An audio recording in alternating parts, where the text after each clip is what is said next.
We are back for another. You can see the smile on my face. I can see the smile on her face in the corner of my eye for a very unique Rave Story TV episode with Davinia Taylor, who loves rave music. House music all night long. You know what I do? I think it saved my life, I'll be honest with you.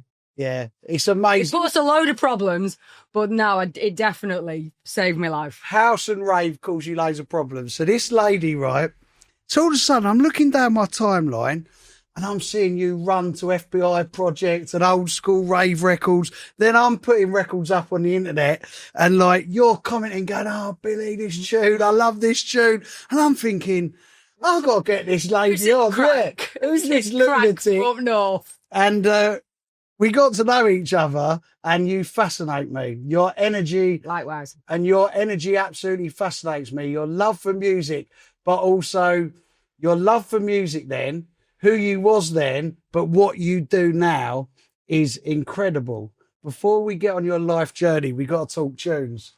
Top tunes. And do you know what? I mean, we're going to speak the same language, but I must say my husband, right, he's like 2 years younger than me. So he missed this. Yeah. So he thinks there's something wrong with me. He goes, why do you listen to the same music all the time? I'm like, because you weren't there, Matthew. He's like, yeah, I'm going to listen to the Stone Roses. No, shut up, Stone Roses. No, it's about house music. I don't get the goosebumps from, I don't, I'm from Manchester. I know Manny, but I don't get the goosebumps from the Stone Roses. She sent me a video of herself raving to Korea, Let Me Love You for Tonight, over 30 years ago. And you're like... Cousin Phil, little silk cut in my right hand because I'm sophisticated. Yeah. Little bra top on, long hair, and I can't believe it. Our Phil, right, we're in Liverpool, and actually just outside of Liverpool, and it was a night called Scream in Southport, and they used to do it like once a month or something. And our Phil, he texted me like about 2 months ago and he goes, Dee, look at this.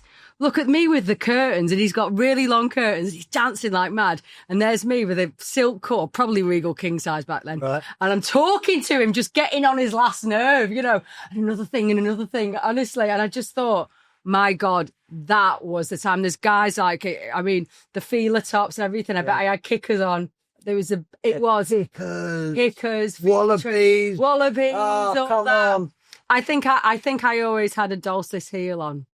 I know I did because I did. I thought of myself as a glamorous raver. What did you love about the rave scene when you used to go out? Right. So first of all, it was adrenaline. I don't know why it resonated with me. Right. I mean, I do actually now because I know now. Now I'm 48, right? I've got ADHD. I'm an alcoholic. I'm in recovery, like a frigging million years, a lifetime, like 17 years.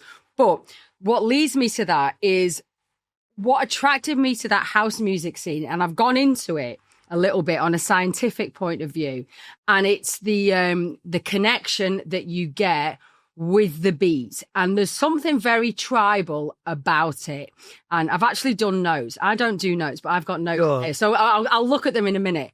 But what I can ascertain is from an evolutionary point of view, be it the Aztecs, the Vikings, the Celts, every single society, we, before something exciting has happened, go to war, go to battle, go on a hunt.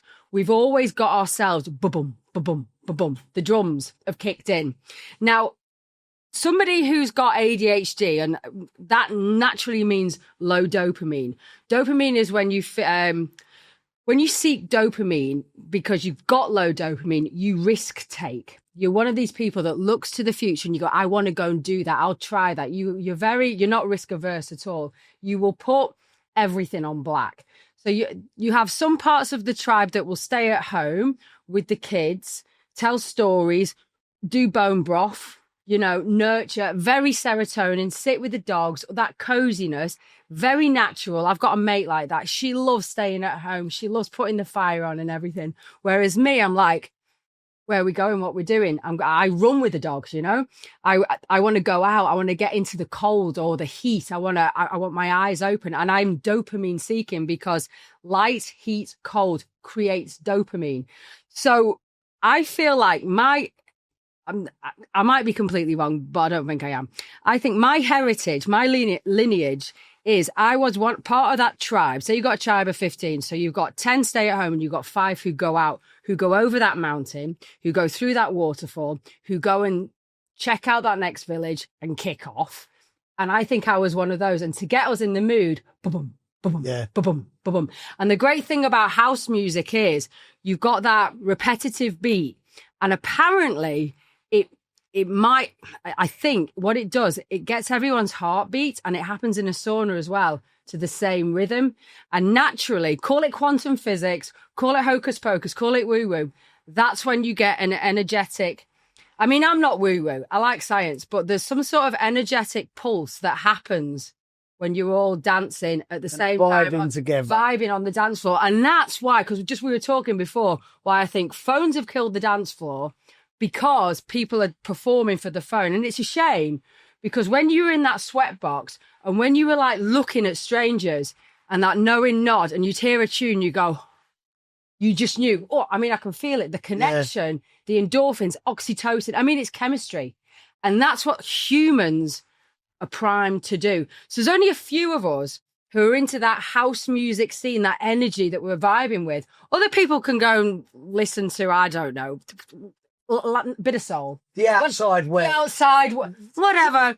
But there's a few of us who still do it now, because we are those go-getters who just still have it in our ancestral DNA for tens of thousands of years. You can't unprogram that. Boom, boom, boom. Do you know what I used to love, right? In the early like late 80s, early 90s, when I worked in a record shop, or when I first started DJing, round here, actually, where you've come today, as a northerner, down to visit us with all that terrible traffic. You call this north, I am from way up north, Right? And you could tell, like, when before the rave scene and house and dance music got really big, if you was a DJ like me in like this small underground tribal scene, you could tell at the train station, walking down the road, if someone was a raver, if someone was on the same heartbeat and the same vibe as you. And it was like our little secret world.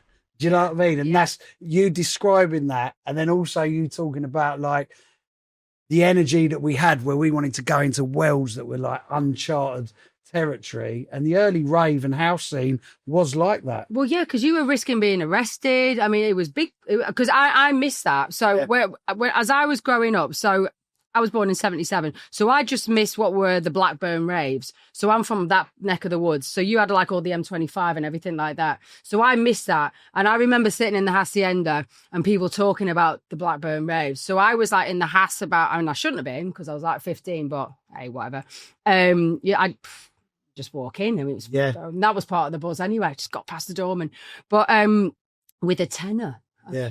And then I came home with £8. I'm like, and I'm out for 3 days. Go figure. But I miss that bit. And it's funny, I speak to guys now because I'm living back up in Lancashire who are part of organising that. And I love listening to them. And they've got the old pictures of what it was like and the phone calls. And it was just, it was just such a revolution. Mythical. It was mythical. And you look at the kids now and they're emulating that look, that scene, I know we've had Oasis and everything like that, but there's like, that's what I worry about. Say my son who's 18, I think, will there be another revolution? Will there be something? I don't know. I mean, there's got to be a rebellion. Well, we hope for them that they do. The Blackburn raves fascinate me because I, like you, not being there and it being a few years before you, being up north and away from me, now I'm fascinated by the Blackburn videos, the stories. We released Rob Tessera's book, who was one of the first people in the UK to be arrested for causing a fray at like an illegal pirate, an illegal rave as a DJ. And the up north scene just fascinates me, the whole Blackburn thing and all that. When you used to go to the Hacienda, can you remember the tunes that were playing? Well, it used to get a bit heavy for me. So I go down, we were just talking before, and when I was at the Warehouse Project in November. Yeah. And I'm there with my son and my nephew, and I'm like, come on, let me show you the house. It's not the same, but let me show you the house. I thought, who were playing? With the Mondays playing. Anyway, whatever. But I noticed something about my behaviour. because I forgot about this. I'm there with like 2 of my mates and my son and everything. And they went to the bar, they're getting drinks. And I instinctively, I said, all right, I'll see you in a bit. And I wandered off. And I forgot. And I wandered off and I found myself at just the corner of the stage. I don't know who was playing. And I'm bopping on my own. And I'm just getting knowing not to. And I used to do that in the house. Yeah. My mates, so I'd walk in with my mates. I was that one who went on a little mission all over the place. And I remember I used to go downstairs to the gay trader and I used to love it when the music was a bit softer. And I always associate like something like Jamiroquai or something down there. And it was just a bit softer and a bit sweatier and a bit more chilled and a little bit more trippy. And it was like living in a movie. But I mean, actually, do you know who I had play at my first wedding? Graham Park. Wow, what a legend. Of course I did. How many people can say they had acid house music pioneer, Graham Park play at their wedding? Loud. I'm like, shut up, Mum, get down. Yeah. Wow. In my dress, I'm like, this feels inappropriate. How cool is that? I know, what a legend. Graham Park yeah. DJing at your wedding. I know, yeah. I got divorced, but anyway. Right. That is amazing. So, listen, some of the tunes that you like. Yeah. 10 City, That's the Way Love Is. Of course. Well, what I've got is on my, because I'm, for people who don't know me, right, let's go through it. The reason why I've got this playlist is I was like, about 10 years ago, I was really overweight and about 4 stone more overweight than I am now. So probably about 14, 15 stone. And I went to the doctors and I went, you know, I'm feeling really sluggish, really tired and everything. He goes, oh, you're just depressed. Have more antidepressants. Anyway, and he said, eat less, move more, the usual, everything in moderation. And they tell me everything in moderation. Yeah. I'm freaking alcoholic. I'll get addicted to freaking anything. You know what I mean? Anyway, long story short, my husband Matthew, he introduced me to my second husband. He introduced me to a guy called Dave Asprey, who's like this biohacking dude. And I say dude because he's a dude. Yeah. He'd drive you mad. But his science is really interesting. And he was like talking about putting this molecule into coffee, right? Which is called MCT, which is a medium chain triglyceride. Bear with me. It's just a very small fatty acid and you whiz it up and it turns into a cappuccino. What that does, it gives you energy to your brain. Basically, what had happened to me, I'd become very flatline in my brain.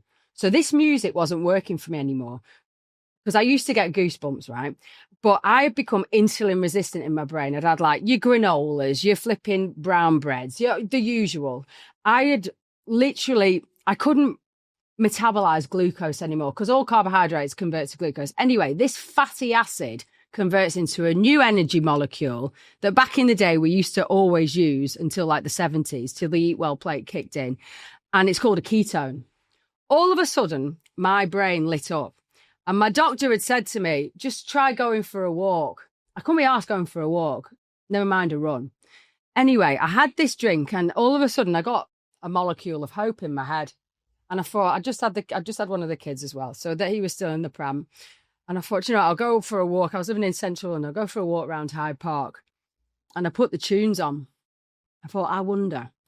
And for the first time in about 5-6 years, I got the goosebumps again. I felt the euphoria because I had the energy in my brain to accept it. And all of a sudden I went, oh my God, I need to make a playlist. That's why I've got a playlist, that Spotify playlist with all those tunes on that elevate me. That's why I've got one. Not because I'm just like living in the past, but they get me out of bed. They give you the goosebumps. They give me the goosebumps that get me to run 7K a day. Yeah. And that's what I can do now like that. Enjoy the anthem. Can we put the sound over the top? Shades of Rhythm, Sounds of Eden. Oh my gosh, Shades of Rhythm one, that reminds me of just bunking off school. Yeah, CC Rogers, Someday. Baby D, Let Me Be Your Fancy. This is basically my Clockwork Orange Centerfolds playlist that like people say to me, oh, don't you get bored of that? How the fuck can I get bored with seeing thousands of people our age every weekend putting their hands in the air? And not only that, you touched on something, going raving with your kids. So now when I play them tunes out at those big events, people come out, mums, dads, kids. You had a grandmother, didn't you? You had three generations. I had 3 generations in Leeds. Come on, the Leeds Yorkshire Master. Saturday night. Love it. Why do you think that's happening? Why do you? Because me and you. Well, actually, I was going to say my parents wouldn't have come out raving, but my old man actually discovered raving in 89, 90, and actually he was driving me around and discovering the good fun of the time. But why do you think now we're in an era where this music is getting families out? Like in my case, 3 generations. Your case, taking your kids out. Why do you think that's happening? I mean, maybe it just comes back to that tribal aspect. It was never about the drink or the drugs. It was about the rhythm of the beat. It's the beat of the drum goes bang. Yeah. The drum goes bang, bang. It's like, and do you know what? It doesn't have to be like from 11 o'clock till 7 in the morning. Yeah. You can flip it now because we've been there. We've done that. We've pushed the boundaries, me and you. Yeah. Pushed about. I mean, I've been through the gates of hell with alcoholism. Yeah. I mean, I have spoke to the devil himself. Yeah. I never want to go back there, but it wasn't house music's fault. Yeah. That was something completely different. That was cunning, baffling, and powerful, and that is the disease of alcoholism, which had nothing to do with. I associated drinking with the music, and it wasn't. It wasn't the music all along. That was just the gateway. Because I remember when I first started sneaking out, and my mum actually dragged me out of Wigan Pier on a Friday night. She grabbed me off a podium in a dressing gown. I was 14 and showed my face to the bouncer. And she said, I will close this place down if you let her in again. She's 14 years old. I was there the next week with a wig on. And that, for me, I wasn't drinking then. I was just boom, boom, boom. I'd found my tribe. I'd found that flipping, the sweat, the energy, the oxytocin, it's a real thing, and it is part of our DNA. And argue with it as much as you want. I think kids now are craving that connection because they're so disconnected. Yeah. You walk around like this all day. God help them, right? With your mind, I've got something that I want you to dissect what I'm about to tell you, right? So I've not drunk for 8 years. Yeah. I've played on this scene for 35 years, right? Yeah. I come up through the most ecstasy-driven, love-dove era and watched the entire... I've watched every weekend of my life for 35 years, people off it, right? Yeah. But in this modern era, in this era that I find myself in now, I believe that there's more emotion because it's an average age of 50 in front of me, and people are taking less drugs and drinks than they was in the 90s. People who don't go out never catch what I'm saying and never understand what I'm saying. But I believe the emotion and the energy from our age group and the atmospheres that I see with hands in the air, the adrenaline from people is actually, in many cases, more powerful than back then. And I equate that, one, to the emotional attachment people have to this music. Some of the stuff that you're playing, is nostalgia is huge for as 50-year-olds look back to their teens. But also, I think people are taking less drink and drugs when I'm out, and that is actually creating more of an energy and an emotion. Because, I mean, let me put this to you. When you're young and we're all full of social anxiety, we've not walked the walk, we've not engaged with as millions of people, maybe that's why we had to have a bit of Dutch courage before we went out. I used to love having a drink before I went out, doing my hair and everything, chatting what we're wearing and all that. Before I'm off pissed before I get to a club, you know what I mean? Yeah. But obviously I don't do that now. So maybe I'm used to engaging on a social level sober. So now it's raw, it's honest, and it doesn't have the knowing thing in the back of your head that fucking hell, this is going to hurt tomorrow. Yeah. Because it's not going to hurt tomorrow. Because let's face it, no one can and it's an interesting thing, this. So when you're like 18, you get on it or whatever, you recover much faster. And it's because you've got something called NAD in your system. And a lot of rehabs are putting IV NAD in now. It's a form of vitamin B3. And as you get older, you run out of NAD. And that means your hangovers are more brutal. The fear kicks in, the anxiety, lack of energy, the self-worth. I mean, it's just the most horrific. I mean, it's torture. You know, the highs definitely don't outweigh the lows. It flips very fast. And it is to do with NAD. And I'm afraid when you're half a century, you burn the candle at both ends. That's it. Or even if you've not burnt the candle at both ends, you've still got it. But I think now we don't live in a, we don't worry about tomorrow because we know we're going to be okay.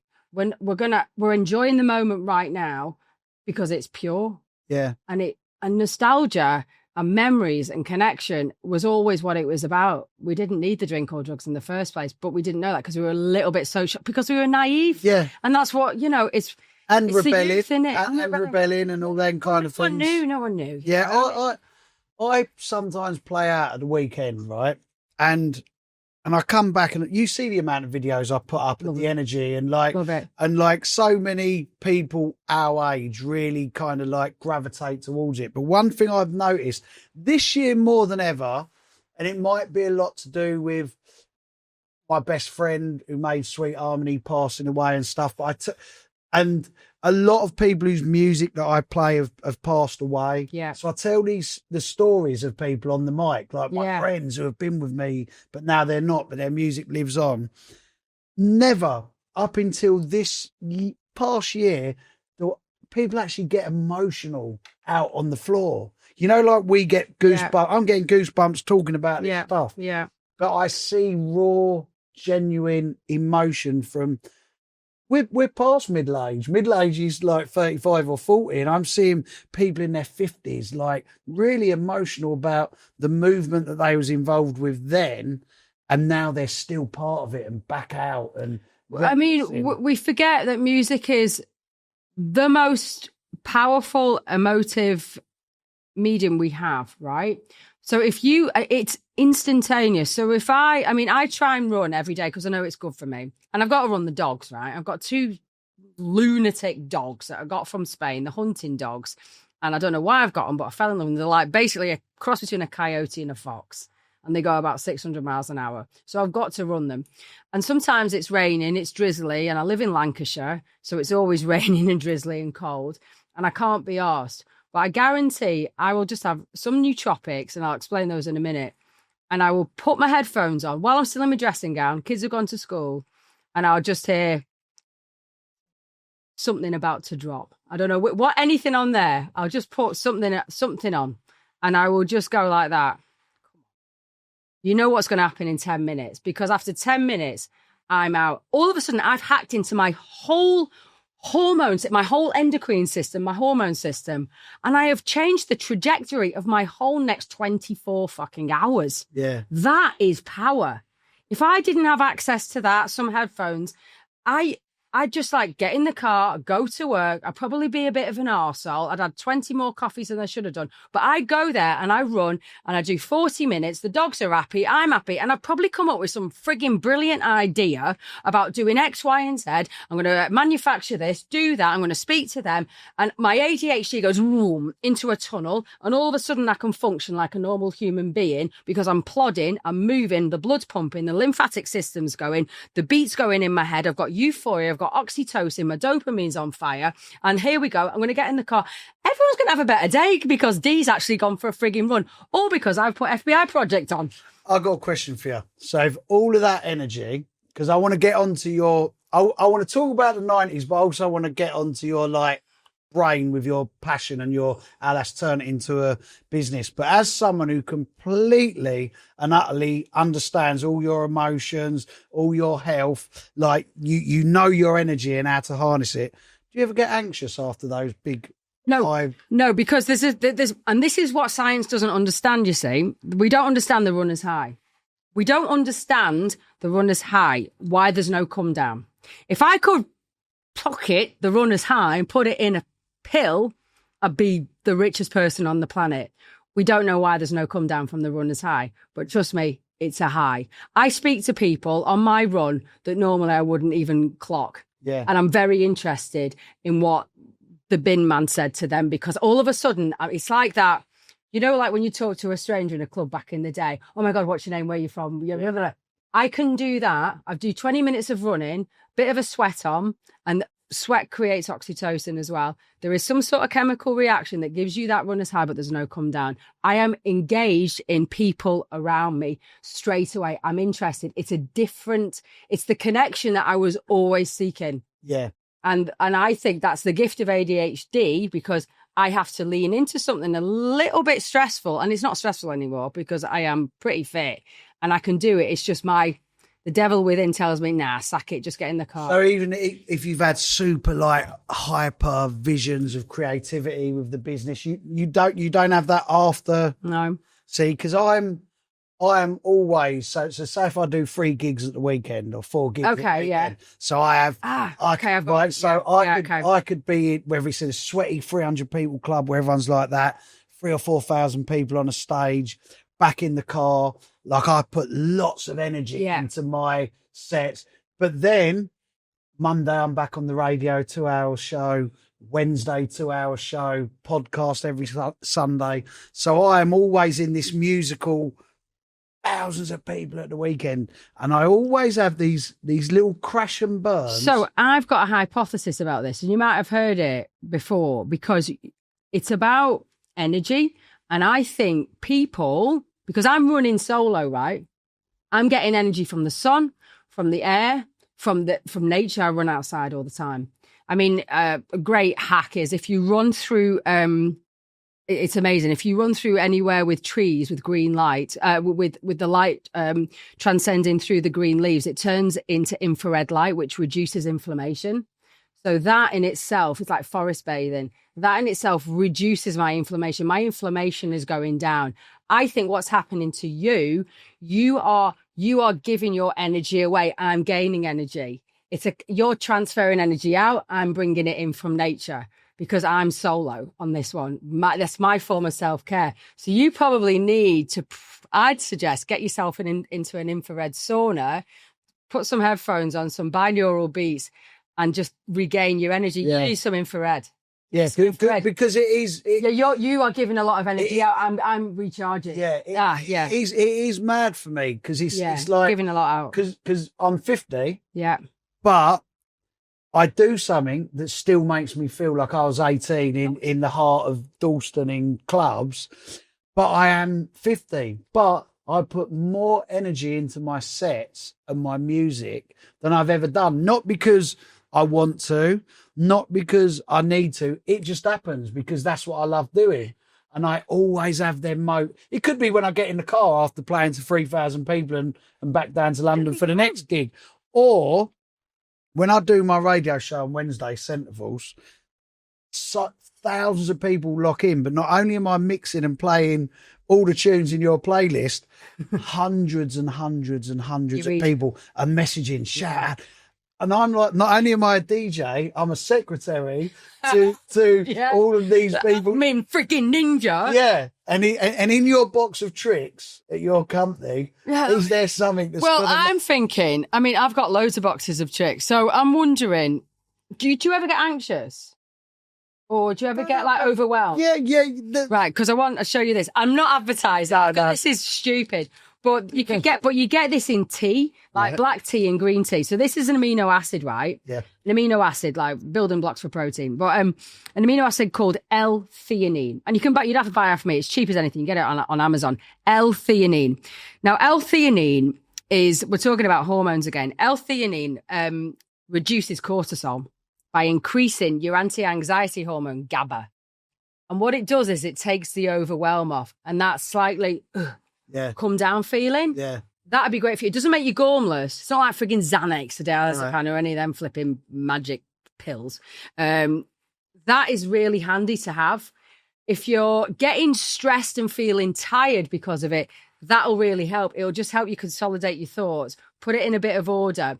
And if you're one of those people who puts their head on a pillow, they're knackered, but then you start list making, have some L-theanine. And it's great during the day. And if you're like me and you have too many coffees because fucking can't help it, and it's like 5 o'clock and you think, shouldn't have had that, have one of them and it'll stop the insomnia. It's great. It's like uppers and downers and all the way around. When I hear you talk and when I see you on your page, It's like how my mind works when I'm putting on a rave, when I'm off to DJ, when I'm playing the next record, when like I've got to go to the studio, when I'm recording, and I get it. And I completely and utterly get that pace of being passionate about everything. People say I'm mad, and I'm like, well, yeah. It's energy. Mate, I'm just like putting as much information out there for free, by the way, as possible, because it's helped me. And I just like connecting. I'm actually really nosy. Yeah. I'm nosy northerner, and I love doing DMs and go, what's going on? Inquisitive. Oh, no, I'm just really nosy. As much as all this stuff fascinates me. Yeah. And the 90s house and rave scene fascinates me. Also, your moment in time in the 90s of, would you say, ladette culture? For those who don't know, you was obviously on Hollyoaks. Yeah, no, but that was late 90s. So I was 17 when I got a job on there. I walked out doing my A-levels, and I just thought, no, this is not for me. And then just got a job. Just got a job in Hollyoaks. And then and me being me, it's just like, okay, this is great. This is fun, fabulous. Where's the after party? Right.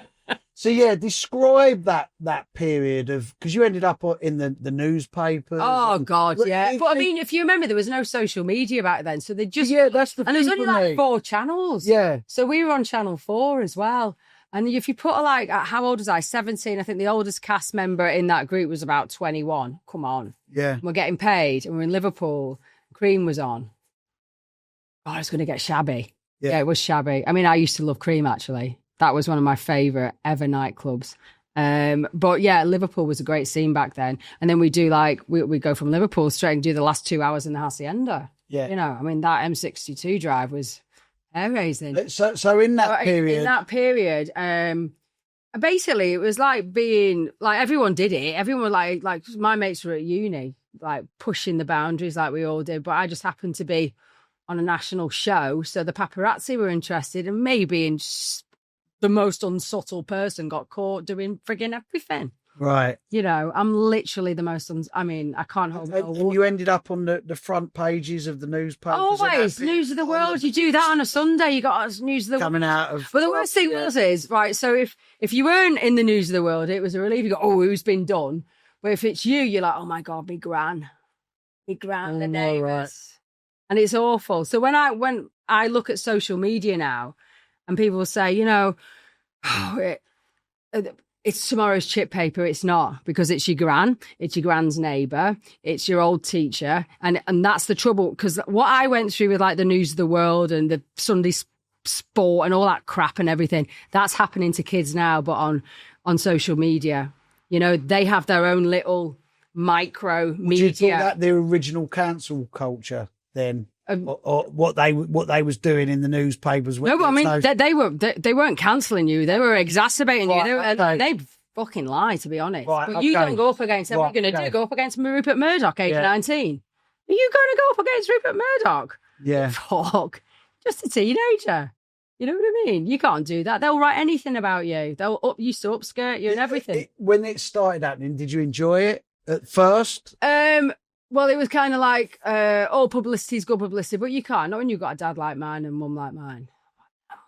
Going on, you know what I mean? You can't. You've got your family, you know. I'm brought up well. But it's how they write it. I mean, I have arguments. I just did an interview today with the Telegraph, and I said to the journalist, I said, if you do something nasty, I will literally upload what was said. I'll record it. Yeah. Because I'm not being misquoted anymore. Well, the Times did it to me as well. And I literally recorded, I did 2 hours with a journalist from the Times, and she stitched me right. Bearing in mind, I've had 3 Sunday Times bestsellers. This journalist sat down with me for 2 hours to talk about women's health, to talk about breast cancer, to talk about the menopause. And all she could do is call me some sort of, I don't know, silver spoon, flipping brat, talk about my old mates and everything. Oh, what you wearing? And I mean, I just went, do you know what? Bullshit. I recorded the interview. I uploaded it on my Instagram, and I said to my followers, just have a listen to this and then read what she wrote. And they all just went in on her. She's a misogynistic, part of the patriarch, part of the sexism, and it's the female journalists who are the fuckers. They're the ones who take you down. And it happened with You magazine as well. And I said, no. So I showed it to my followers, who I've got a really good crowd of female warriors behind me. I said, what do you guys think of this? And they went, and you can just see them all go, right, who's this? And so much so that the editor of You magazine rang up my manager and said, can you ask Davinia to take that down? The journalist's being trolled. I said, fucking not a cat in hell's chance. Yeah. And you're welcome to my world, love. You know, some of the lies people have said about you, and then just some of the things you and your family had to look at when you. Oh, it's just like people you've slept with. I mean, actual like fake kiss and tells. I mean, that's lads have said they slept with me and they haven't. I never even met them.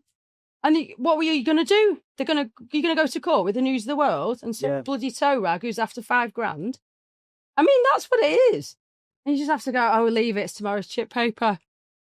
And do you think that made you even stronger and like even more focused and experienced? I'm still useless. I'm still a terrible judge of character. No, you don't. I'm not having that. No, I know. No, it's really bizarre, but I still always think the best of people and hope the best of people. I always think, no, you're going to be good. Even though I've been surrounded by dickheads so many times, I always think, I like you, which is great. It's good. It's good. Listen, I can't help it. I have this thing, right? I'm just a happy. Yeah, I have this thing.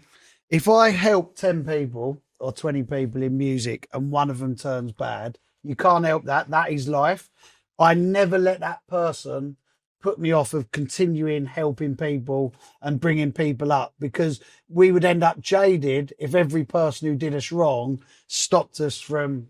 Yeah, but the reward from helping people actually is a kind of a selfish act, because it boosts your self-esteem. Mm-hmm. It is a positive feedback loop. Yeah. We all know that. Like when you first get into like getting sober and you've got no self-esteem and you're like, oh my God, how do I get my self-esteem back? And you just like say, ooh, do something esteemable. Pick some litter up off the floor, put it in the bin. Yeah. See, with something that fascinates me at the moment with our age group is and we are cool, aren't we? We're fucking cool, dude. Right? Is my son going to watch this and just go? Listen, the amount of times I've said things on here to my other like 50-year-old or 60-year-old DJ mates, we're actually really fucking cool here, right? The last of a great generation. Something that I see you're saying about a woman journalist being nasty, right? And I find myself really defensive of this. So I'll put loads of videos up of people my age, right? And it'd be women at the front, looking healthy, looking fit, looking full of joy, looking after themselves, hands in the air to Sweet Harmony and Shades of Rhythm and K-Class and Baby D. Oh my God, I stalk them, by the way. I love K-Class. Oh, I love K-Class. Right? But Awesome Free. And what will happen is, and you know this when your posts go viral, like they start off with your people loving it. They start off with like the people who was there loving it. Then they build. And then they build. And then I have some posts that have got like 1 million, 2 million views. Then all of a sudden, these nasty people our age come, look at those women. Or why don't your age group grow up? This is embarrassing. And I can't help myself. Now I look and they're always like disgruntled, like life ain't been good to them. And they're sitting on the internet hating on people having fun, and that blows my mind. And do you know what? I should do. I have been in recovery long enough to know that I shouldn't jump in the ring. But temptation is something I'm so bad with, and I can't help it. I can't help it. I can't help it. I go right in and I go, let's have a little look. Yep. And I don't get many because I've got an army of middle-aged women who are just like that. We're at capacity with you lot. Yep. But we'll go into their Facebook, we'll have a look, we'll have a mooch round. Now, there's a brilliant woman and she does like skincare and everything. And she just put a load of like these middle-aged men up on her Instagram who've been trolling her, right? Yeah. One of them got fired. Good. There you go. Because if they're the kind of people who come underneath my posts, mate, and like you say, we shouldn't. but also it helps our algorithm and makes our post. I just like, do you know what? I will have a nosy. And it was weird because some guy, I was in Spain with my mate, and we just walked past a supermarket. We were in a supermarket, and there's that, I can't say it right, Mateus Rose. You know that like Portuguese rosé. It was €1. And I did a screen, like I did a selfie, and I said, no wonder everyone's smashed. No wonder I used to. It's €1. It's cheaper than milk. It's cheaper than water. And some smart ass said, looks like you're on it, or it looks like you've been drinking it. And I'm like, you know what? I'm nearly 17 years sober. I know I don't look that glamorous. So if someone starts on my sobriety, talk about anything, whatever, but don't get on my sobriety. So I went in on him, and he had like a picture of him with a pint next to him. Anyway, it all kicked off. It turned out that one woman knew him from her village, and then the wife came in. Oh, well, it all blew up. So I'm reading it going, well, it's like a soap opera, isn't it? Yeah. You know what I mean? But it's just like, be careful. Yeah, be careful, because we're getting sick of it. And all this stiff upper lip, I'm like, bullshit, no. Because I've got literally nothing better to do at night. Because I'm in bed at 10 o'clock. I'll put my blue blocking glasses on. I'll have Netflix on. And I'll just, I'll come back at you, because what the fucking else am I doing? Yeah. You're not going out. Yeah, I have no issue. I have no issues with replying, because I get, like, this sounds bad. I could have 3,000 people in front of me, and in the first few rows, I really can recognise a number of people who come out every weekend or once a month, or, oh shit, I ain't seen you for 25 years. Or, oh yeah, you was in Ibiza last week. Now you're here in London, right? And I get really defensive. Yeah. I get like there's 3,000 or 1,000 people in front of me. I know 10 of their names, and I see these people attacking them, and I feel like the family. Yeah, I just think these people are out. Your tribe. Their tribe. They're out living and loving their best life. Grateful that they can still do it again. Probably have done well in life, that they can come over to Ibiza to hear us, come to Corfu. Or not. They've probably raised 3 kids, been divorced, had 2 mortgages, whatever. Do you know what? I fancy a bit of sun and a bit of reminiscing. Thank you very much. Hell, let me have a laugh. Yeah, and then you get... a week.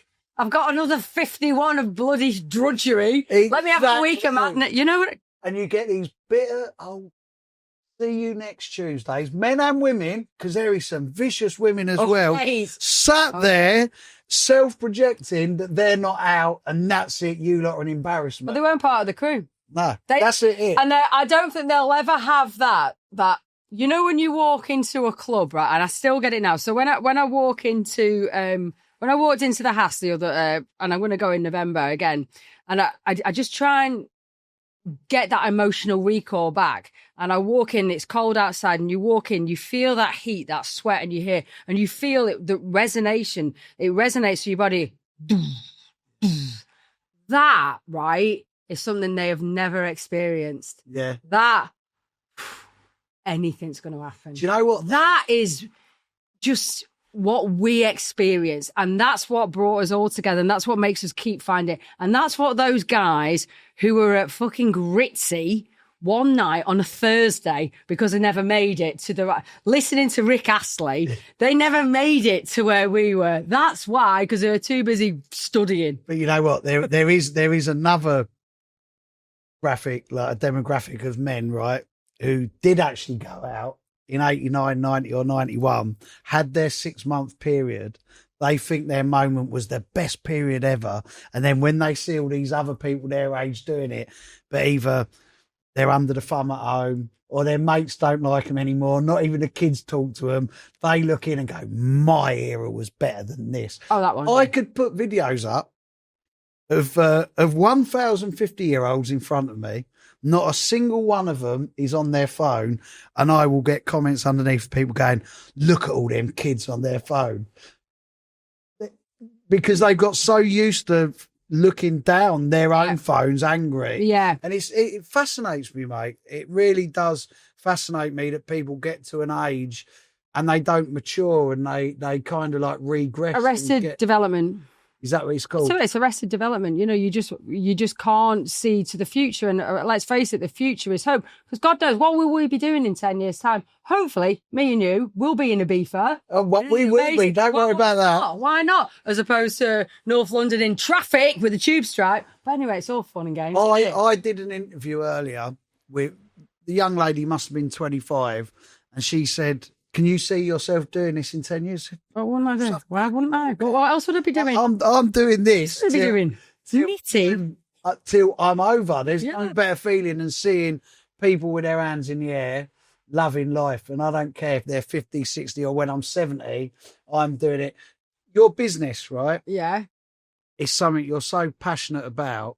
And it's, yes, because for me, it's a gateway to energy. It's a gateway to feeling euphoria. Because as someone who can't drink and someone who won't take drugs or mind-altering substances, I need to harness my body. So it's in homeostasis. So it's homeostasis. So it's in great condition. So it can feel up when I want it to, and down, i.e., restorative when I need it to. I want control of my body, and that's what I'm trying to do with will powders. And I called it will powders because you don't need willpower to do what I do. So like to go for a run, you take some nootropics, which are brain enhancing chemicals. I mean, the biggest nootropic in the world is caffeine, right?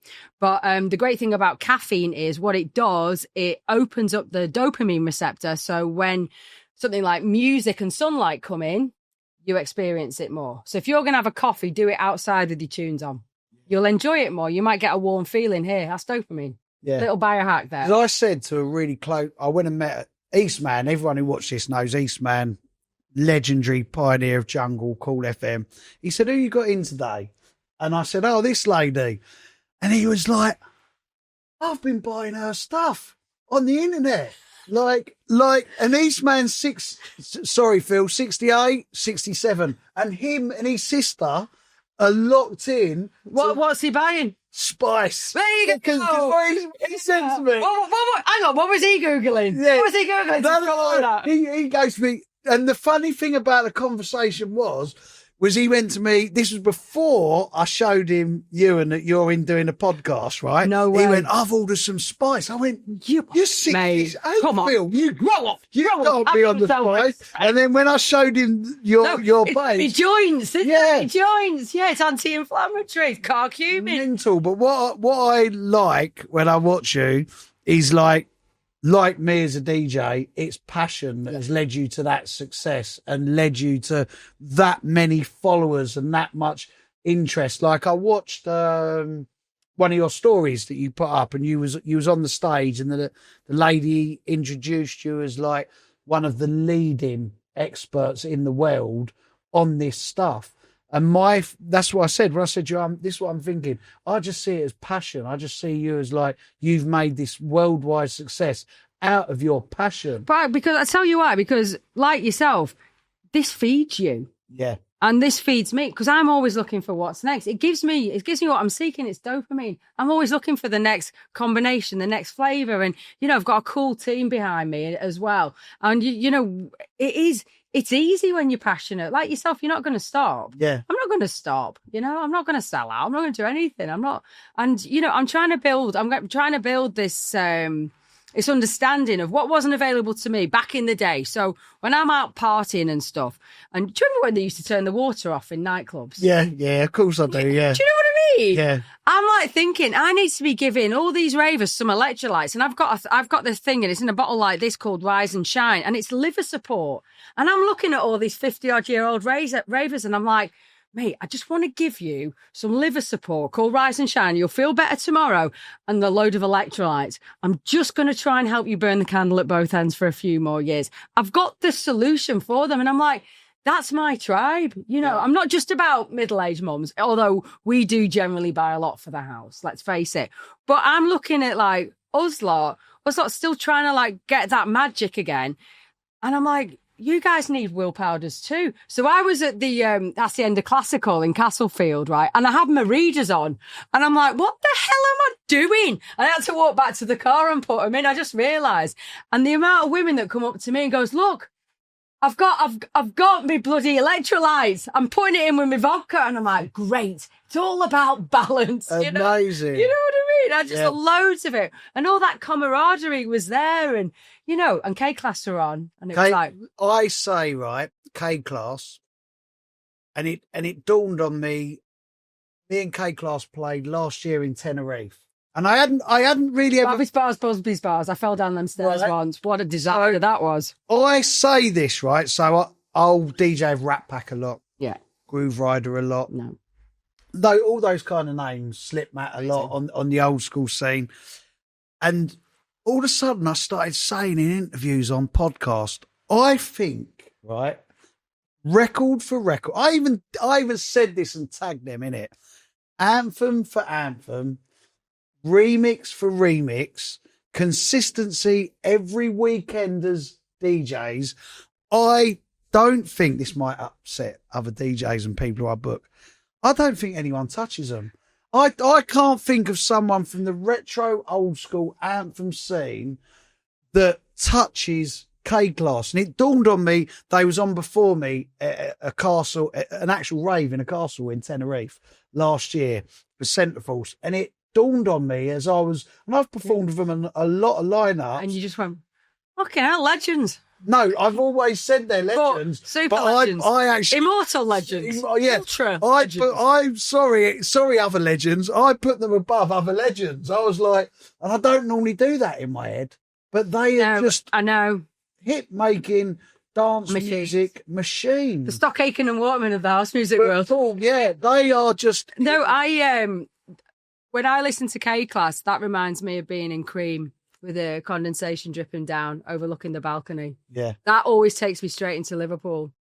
That was like the first proper, almost super club I went to before the Haas. So that would make me about 15. I remember queuing up and everything, lying, fake age. I was born 1972, all that shit.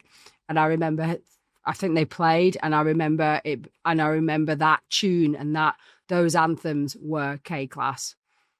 That gets me. And I think Paulette played something. What was it? Why is, actually, you might know this. They've got that track, and I can't put it on my Spotify list. And Rhythm is a Mystery? No, it's the Lover one.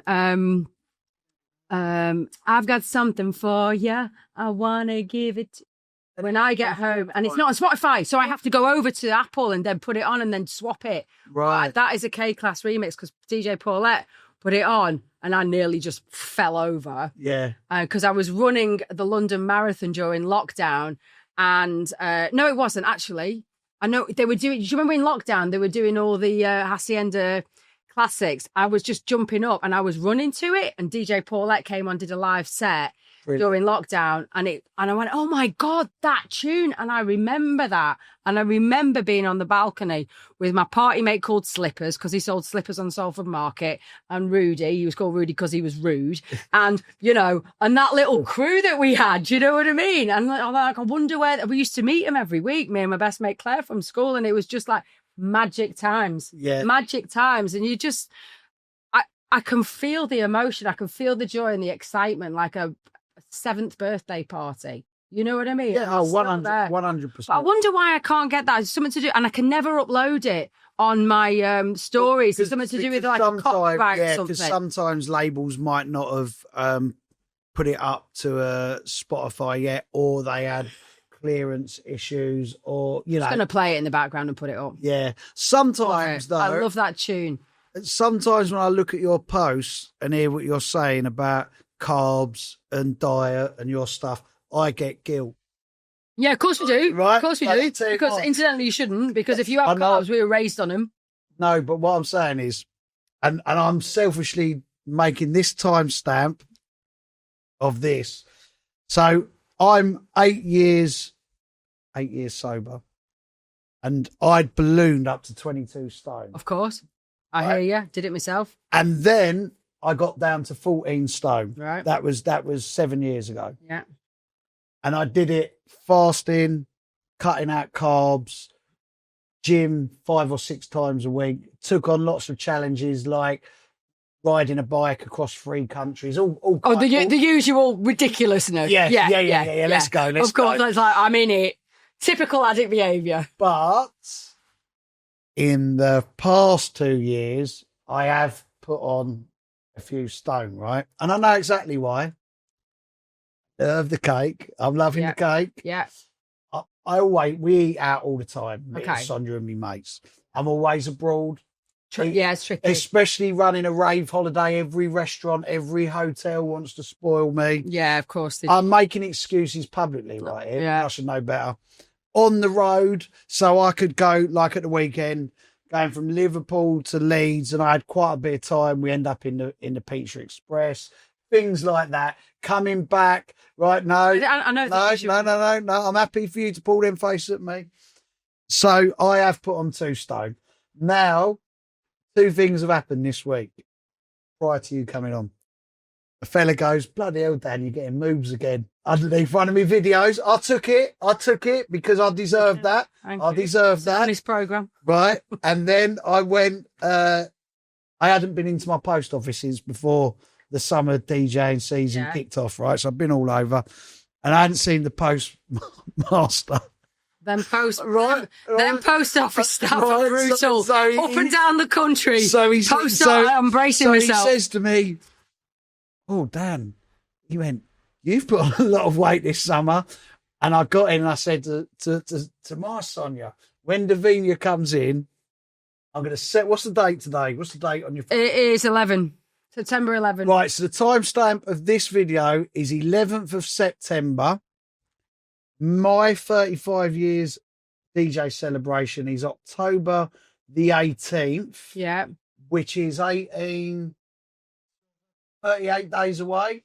Let me help you. I'm going to send you a load of stuff. No. Because you don't need to stop the cake. You don't. We can figure this one out. We can figure this one out, honestly. The cake? We can figure it out. But you, right, in your head, in your computer brain of health, fitness, diet, you tell me an amount you want me to lose in 38 days and I'm going to go off and do it. And these people can watch me and know you give me... sorry, I need to tell you. When I got on the scales this morning, I was 16 stone, 4 pound. Well, let's take a stone off. A stone off. You lot have seen this. A stone off in 38 days. But let me send you a load of stuff because what I want you to focus on is the craving, right? It's about the craving and that's all that's happening. And I mean, I understand the mechanism of carbohydrates. It turns to glucose and then all of a sudden you get a little boost in dopamine and then all of a sudden it dips down again and then the cycle starts again. So I understand this mechanism because I've been fighting with it all my life. So this isn't about cutting out. It's about replacing it with deeper nutrition, better fats. I know the F word, but natural fats don't turn into body fat. The brain uses fat as fuel. And if your brain has enough amino acids, protein, and decent fats, it's going to be satisfied. And you're not going to be distracted by pret-a-manger fucking pizzas and frigging wherever you are, Nando's and the airport. I'm going to load you with absolutely loads of decent protein shakes that I make. Not stupid pea or hemp or whey. No, this is bone broth. You're going to have an ancestral diet like what our hunter-gatherer, tribal, flipping Viking, rock and roll, lunatic, Aztec, binaural beats psychopaths had.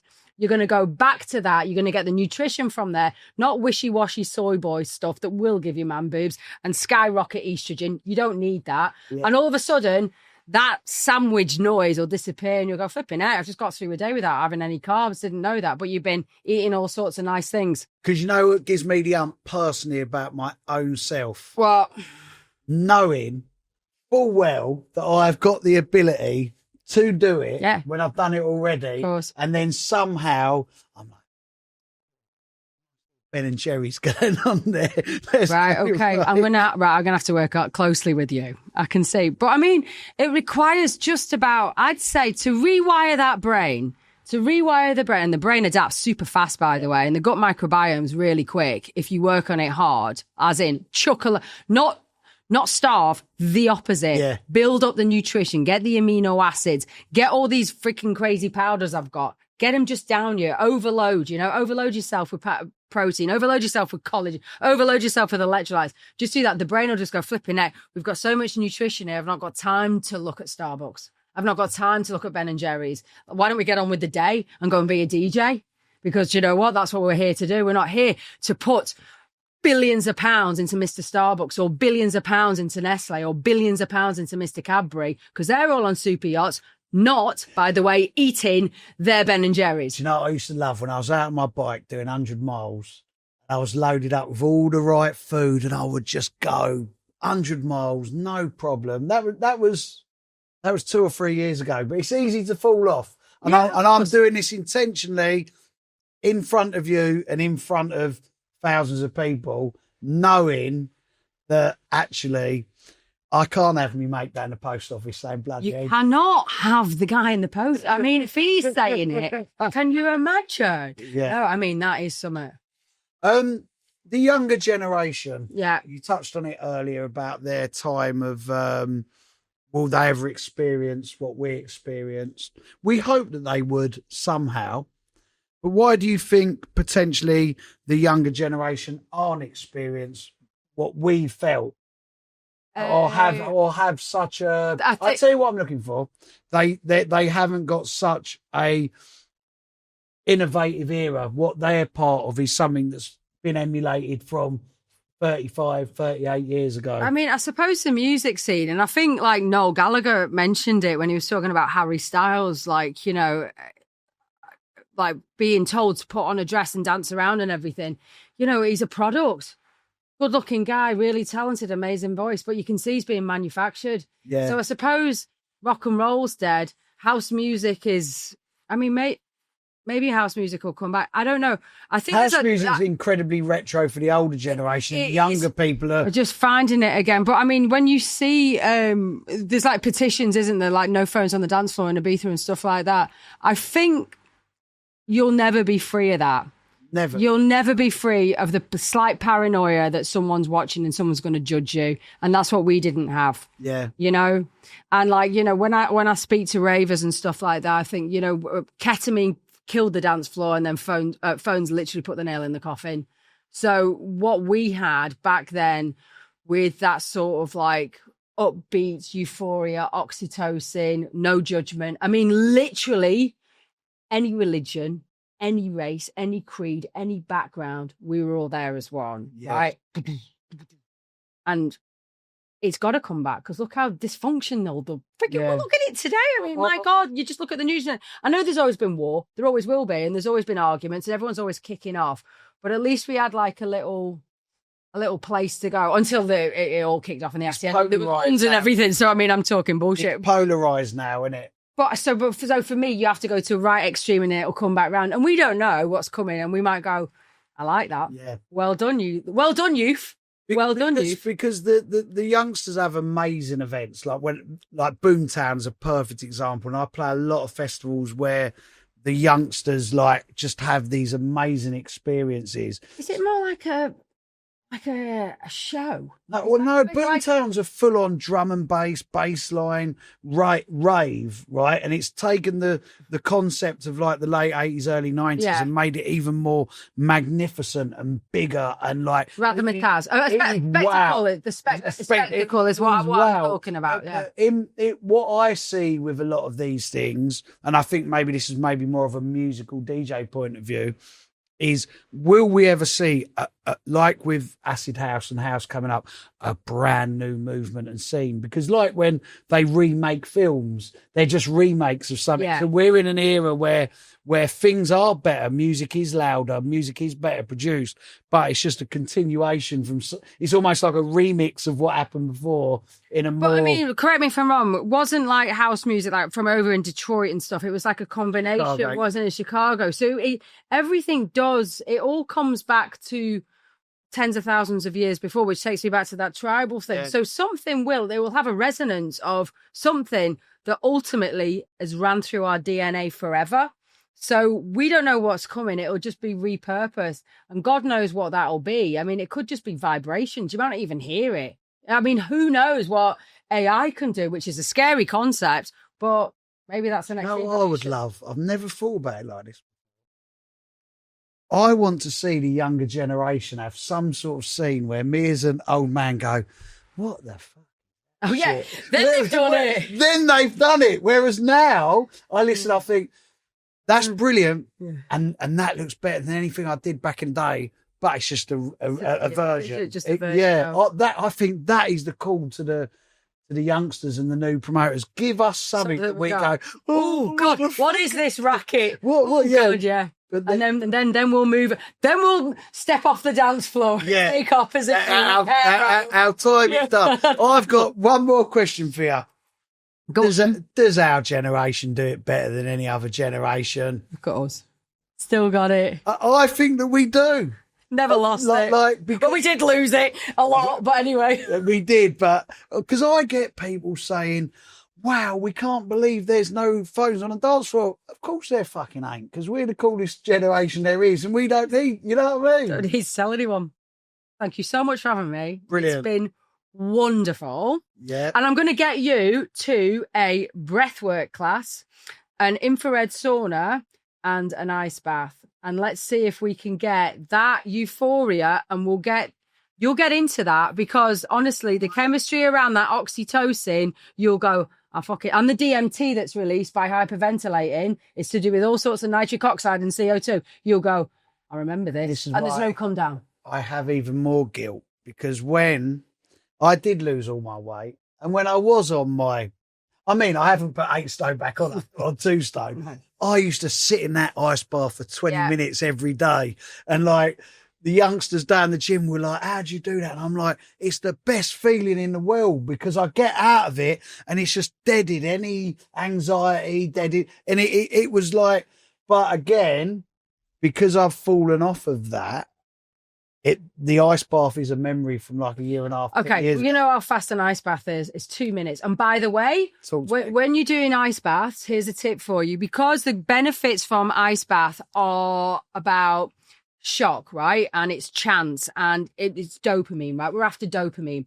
Now, the body learns dopamine. That's why we become addicted, and you have to have more and more and more. So your 20-minute ice bath doesn't ever need to be that long. What you need to do... a challenge to me, and I loved it. Of course it was, because we're mental. But you flip a coin, right? You flip a coin. Heads, you go in the ice. Tails, you don't. You keep the body guessing. If you do it Monday, Wednesday and Friday, the body learns and it'll anticipate it, and it'll know, and you won't get the rush of adrenaline and the self-esteem and the dopamine, and the actual body won't turn white fat into brown fat, and you won't lose the weight. So flip a coin. It's not every day. Keep the body guessing. That's dopamine. Sorry, I've got one thing going through my head. What about when I said to you, I was actually going to run the last 5 minutes to the studio to turn up all sweaty and go, I've run it. I'm like, yes. just to prove, like, look, here I am. Still, look at me. Brilliant. We could go on for hours. Yes, we could. Thank you very much. Thanks for having me. For coming in. I love what you do. You bring back so much memories, joy, nostalgia, and you educate as well. You tell us what happened, where, when, and who, and you just cement that it was the best era ever, and it still can be. Thank you very much. Thank you. Till next time.